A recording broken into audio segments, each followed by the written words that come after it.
Good afternoon, everybody, and thanks for clicking on 5 News Web News. It is Monday, March 25th. I'm Brittany Hoke. And I'm Matt Heckel, and here are some of the top stories we've been following today here on 5 News. While the mountain counties of West Virginia may have been hit the hardest by that snowstorm we had overnight, we definitely weren't the only ones. Not at all. It was a sloppy morning commute for residents all along the East Coast from Washington, D.C. to New York City. The area was expected to get 1 to 3 inches of snow, followed by some rain.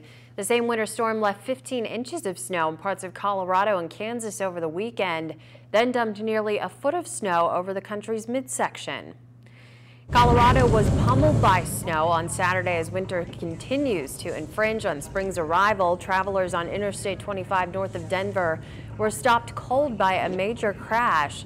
The Colorado State Patrol reports between 25 and 50 vehicles were involved, including a semi-tanker that caught on fire. And in the eastern part of the state, whiteout conditions closed down 154 miles of I-70 from Denver to the Kansas state line.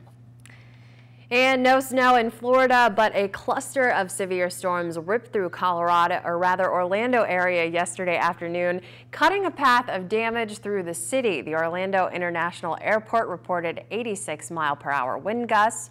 The high winds, small hail, and heavy rain uprooted trees and resulted in power outages. Traffic lights over at least 100 intersections were reported out, and crews were working to restore that power. Well, the state fire marshal is working on figuring out what started a fire that caused a lot of damage to a church in Randolph County Saturday night. That fire started around 11 o'clock at the Central Baptist Church in Elkins. It took crews about 4 hours to get the blaze under control. The church is not destroyed, but there was a lot of damage to the front of the building. Officials say the church won't be able to hold services anytime soon. And investigators are still trying to figure out what led to the death of a man at the Harrison Power Station in Haywood on Wednesday. The Division of Health and Human Resources said 57-year-old David Bergman died in that accident. Last week, First Energy released a statement saying that he fell into ductwork while he was removing insulation. Bergman worked for Burnham Industrial Contractors, which is based in Pittsburgh. The Occupational Safety and Health Administration said the investigation continues into that accident. Well, 3 teenagers were arrested after police in Webster County say they were attempting to make meth. State police say they went to the Circle Brook apartments in Cohen, and that's where they found 3 19-year-olds who had several ingredients that are used to make the drug. Dustin Perrine, Samantha Skidmore, and Dylan Canada supposedly admitted to bringing those ingredients with the intentions to make meth. All 3 are charged with attempting to operate a clandestine drug lab and attempting to commit a felony. They are in the Central Regional Jail.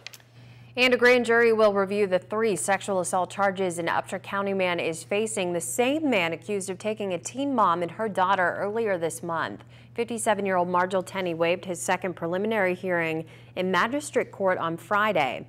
He's accused of sexually assaulting 2 14-year-old girls on several occasions. This is in addition to another charge he's facing that he supposedly had sex with an underage girl and got her pregnant. Because he waived both of his hearings, Tenney can now face indictments on these charges in the May term of grand jury. And in Mon County, another case is also on its way to the grand jury. 21-year-old Stevie Hall appeared before a judge on Friday and waived her preliminary hearing.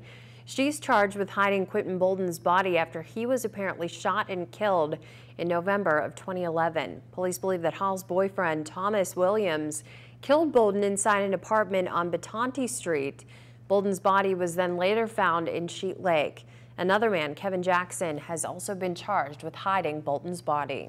And let's take a quick look at what our newsroom's working on for tonight for First at 5 and 5 News at 6. First up, the snow is back in the area in a big way. Is the spring storm costing you money? And should you risk heading out on the roads when it's this bad out? Why insurance agencies say that it can cost you. And when will spring be back in the area to stay? We're going to have a look at your first alert forecast coming up tonight on First at 5 and 5 News at 6. I think everyone wants to know that. That is the golden question here. Yeah, we're gonna Everyone wanted to know who won the Powerball ticket. Yeah. Now we just want to know when spring's coming back. That's the Powerball ticket to me, yes, my friend. I just want warm weather. That's going to do it for us here. But we're going to be back tonight for First at 5 and 5 News at 6. And until then, have a great day, everybody.